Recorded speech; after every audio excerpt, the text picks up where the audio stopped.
Bonsoir mesdames et messieurs, je suis Emel Painchi, contrôleur de gestion et associé au cabinet de formation IASI Consulting.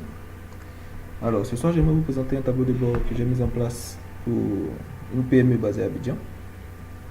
Ce tableau de bord avait pour principe de nous donner des indicateurs sur la consommation du carburant du parc automobile de cette société. Alors nous allons faire un petit rappel. Lors de la précédente vidéo, nous avons vu comment utiliser ce que j'ai appelé un évaluateur de distance. Cet évaluateur, pour pouvoir l'utiliser, il fallait d'abord sélectionner le véhicule avec lequel on voulait aller en mission,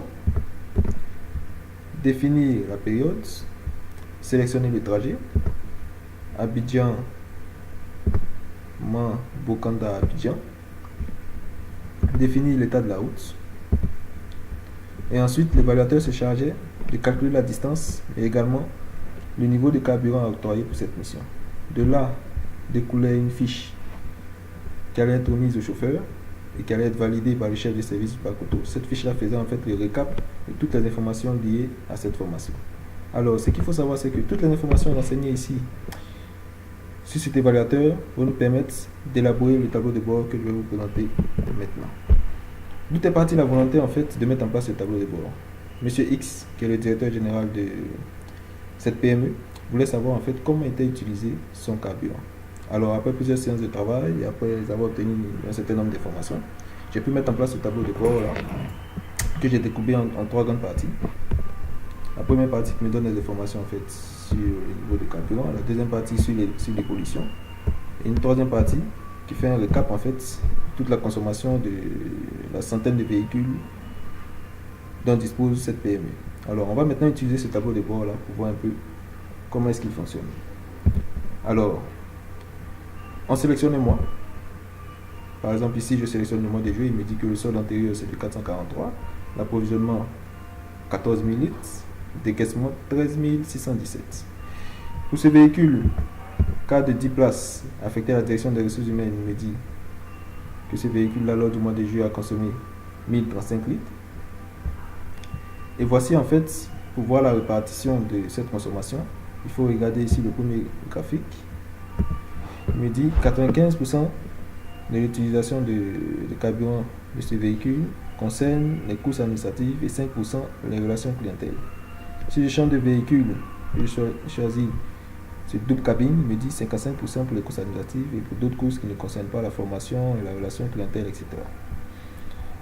Si je m'amuse à changer de mois, vous voyez ici que le graphique change.